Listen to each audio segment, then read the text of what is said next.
Donc là actuellement il y a une panne d'électricité généralisée dans tout Angers. T'as pas les clés de cette porte? On essaye d'accéder au garage.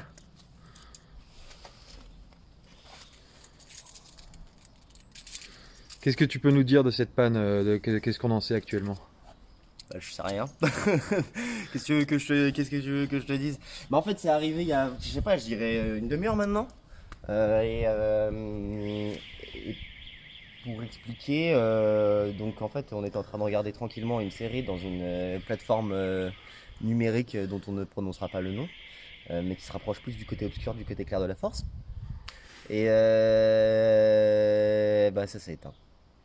Et puis bah, depuis on a regardé. Et donc partout dans la ville, que ce soit à Lafayette, aux Mines, donc marché d'intérêt national, ou à Scania, qui se trouve à Écouflant, c'est fermé, c'est éteint, tout est éteint. On n'a plus de réseau, plus d'électricité, plus d'eau, plus de chaud, plus rien. Donc voilà, donc bah là on va partir en enquête, hein. De toute façon on est le journaliste. Hein. Ouais, un seul volt vous manque et le monde est dépeuplé quoi. Je suis pas con. Ah oui, oui, t'as pas la ref évidemment. C'est un gogol.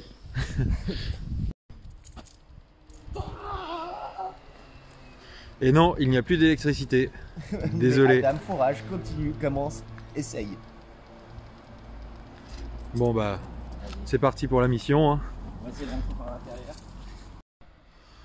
Donc il y a un panneau là-bas. Tu veux qu'on réessaye voir quand même?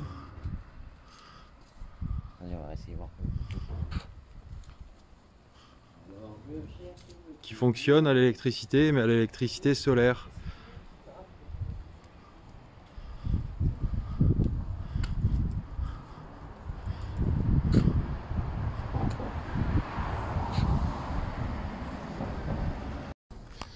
Voilà, donc apparemment cette coupure généralisée d'électricité à Angers, qui dure depuis entre une demi-heure et une heure, serait due à une grève selon l'une des passantes qu'on a vues ici. Alors qu'est-ce qu'on va faire actuellement? Bah, on va aller vérifier la source quoi, comme d'habitude. Voilà, on va à la source, donc on va à EDF, Voilà, voir un petit peu ce qui se passe là-bas. Voilà, c'est pas très loin de là où on se trouve, et on va voir si c'est juste cette information selon laquelle c'est la grève qui a provoqué la coupure d'électricité ou pas. Par ailleurs, quelles sont les revendications des salariés, exactement, etc. Exactement. Voilà. Par ailleurs, c'est pas un... oui, pardon. Ce serait pas anormal de faire que ce soit un mouvement de grève, puisque on sait que, et ça fait plusieurs semaines qu'il y a eu des mouvements de grève durent partout dans le département, avec des actions de grève très dures. Que je ne citerai pas ici pour protéger l'intérêt des travailleurs et des travailleuses actuellement mobilisés. Donc ce ne serait pas surprenant. Bon bah voilà, après si ça fait chez les passants, on peut le comprendre, hein, mais il faut aussi comprendre aussi les revendications des militants.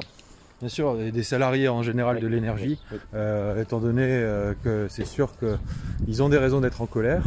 Après, il faut voir si cette panne elle ne génère pas plus de dégâts qu'elle ne peut en résoudre dans le rapport de force des salariés d'EDF. Donc à voir. Je pense notamment au CHU d'Angers qui est dans le périmètre concerné par la panne généralisée d'électricité. Donc voilà, la coupure généralisée. On vous tient au courant.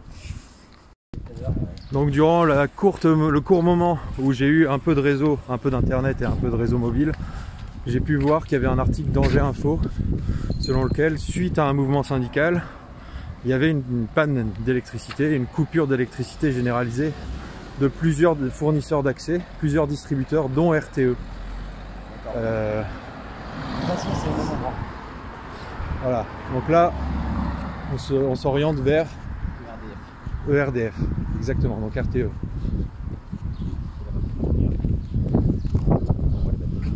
Le bâtiment là-bas. Voilà, on est en route.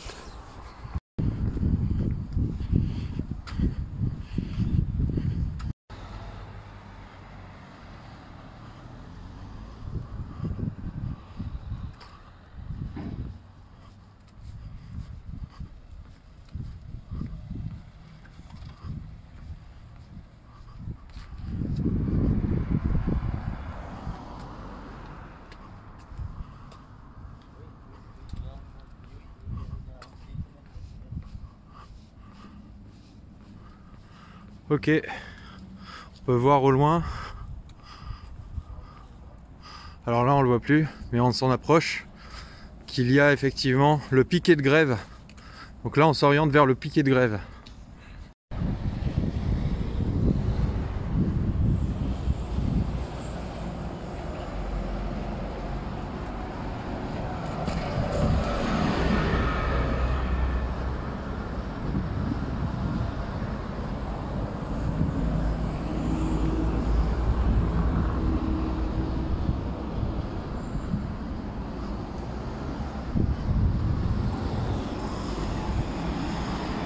On arrive devant EDF, ERDF, RTE, où il y a donc un piquet de grève et on va en apprendre plus auprès des salariés eux-mêmes, des salariés mobilisés, syndiqués ou non, qui se mobilisent actuellement depuis des semaines sur Angers, et voir le lien avec la coupure d'électricité qui a eu lieu. Salut Jean-Marc, est-ce que tu peux te présenter en quelques mots ? Jean-Marc Bozani, donc moi je suis le représentant CGT pour la région Pays de Loire au niveau de la Fédération nationale mines et énergie. D'accord, alors qu'est-ce qui se passe aujourd'hui à Angers là ? Qu'est-ce qui se passe à Angers? Comme un peu partout en France, il y a un mouvement à l'appel de toutes les organisations syndicales sur les questions salariales, puisqu'on est reparti pour une année 2022 avec 0,3% d'augmentation du salaire national de base, après avoir eu 0,2% en 2021 et en 2020. Bon, nous, on n'est pas des entreprises entre guillemets en difficulté. Enedis a fait remonter l'année dernière 1,3 milliard au groupe. RTE, on a pas mal de collègues du RTE qui sont là, eux c'est 661 millions de bénéfices. Et cependant, on a des employeurs qui calent sur les reconnaissances de qualification et sur la compensation de l'inflation. D'accord. Donc ça c'est au niveau de vos revendications. Et vous êtes en grève ou du moins en mobilisation depuis plusieurs semaines? Les collègues du RTE, ça fera plus de 3 mois qu'ils sont mobilisés, qui vont plus sur les chantiers, sur la région Pays de Loire. Sur les 0,3%, eux ils revendiquent 5% d'augmentation du salaire national de base et ils demandent aussi une reconnaissance de leur qualification. D'accord. Donc ça fait plusieurs semaines, voire plusieurs mois qu'il y a des mobilisations. Donc on peut voir là qu'il y a du monde quand même aujourd'hui. Et aujourd'hui, il y a une coupure d'électricité à Angers. Est-ce qu'il y a un lien? Il y a eu plusieurs interventions en effet sur l'outil de travail, puisqu'on est des électriciens et des gaziers. Donc nos outils, c'est la production, le transport, la distribution, gaz et électricité. Et par rapport à la surdité et au mépris qu'affichent les employeurs depuis plus de 3 mois, au bout d'un certain temps, les assemblées générales du personnel, elles décident d'actions un peu plus déterminées, un peu plus audibles pour le reste de la population et aussi les préfectures. D'accord. Il s'agit de marquer le coup. Vous n'avez pas peur de vous mettre à dos une partie de la population? Je pense qu'une grande partie de la population est excédée par les politiques qui sont menées depuis des années. Nous, en 2005, quand ils ont privatisé l'énergie, on a fait de longues grèves pour expliquer à l'ensemble de la population et aux élus aussi, des collectivités et aussi du gouvernement, l'impact qu'aurait la privatisation. On est en 2022, pour le gaz c'est facile à retenir, c'est 300% d'augmentation du prix du gaz. Les usagers particuliers pour l'instant ils sont encore plus ou moins épargnés, même s'ils ont quand même déjà vu des augmentations, mais ils n'ont pas eu encore les mêmes que celles des gros consommateurs qui eux ils pleurent aujourd'hui. Et sur l'électricité c'est pareil, c'est explosion des factures, c'est des profits qui s'engrangent, tout ça c'est que de la spéculation. Et nous on rappelle bien que d'une part il ne faut pas oublier ceux qui créent les richesses par les salaires, mais après nous on est des entreprises de services publics, notre vocation c'est pas de faire du fric pour des actionnaires, c'est de répondre à des besoins, c'est de faire en sorte que tout le monde ait accès à l'énergie, gaz ou électricité, quel que soit son budget. Il faut adapter les tarifs, c'est ce que faisait le service public avant. Donc nous le message il est en direction de nos entreprises, des préfectures mais aussi de l'ensemble de la population. En face on a les collègues du service public de la santé.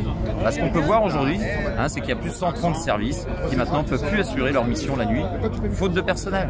Et s'il n'y a plus de personnel, c'est qu'ils ont été esquintés au niveau du travail et qui ne sont pas revalorisés non plus et qui quittent les entreprises faute de considération. Alors on va certainement vous reprocher un petit peu ce qu'on reproche aux cheminots qui sont en grève, c'est le terme de prise d'otage des usagers.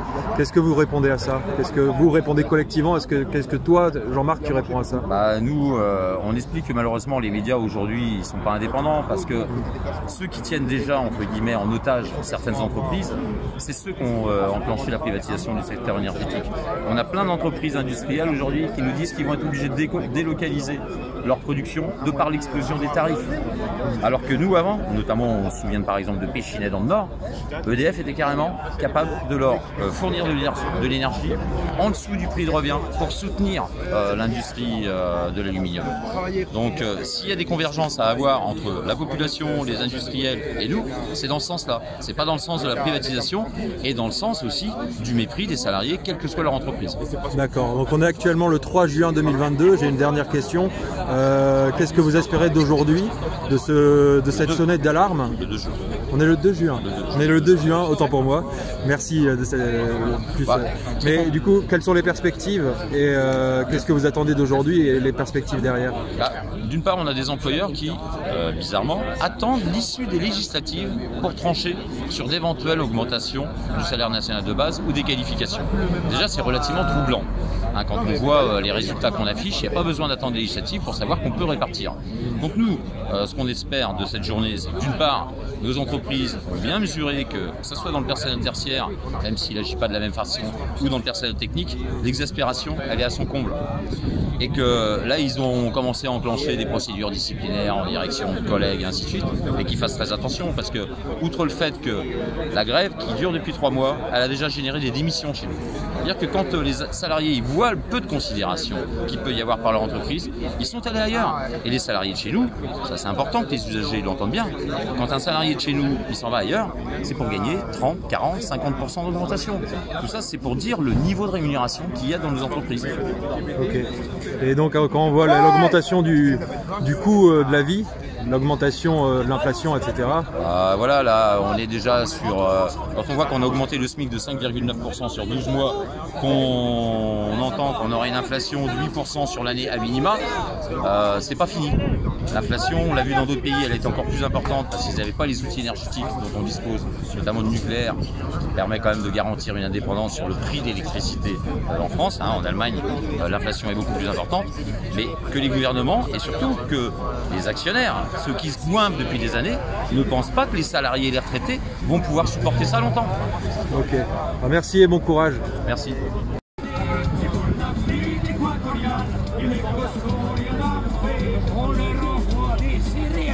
Mais on sait pas où on se plaît. On leur envoie des céréales, mais on sait pas où on se plaît. Pour les visites, c'est nous qui payons les secrétaires particuliers.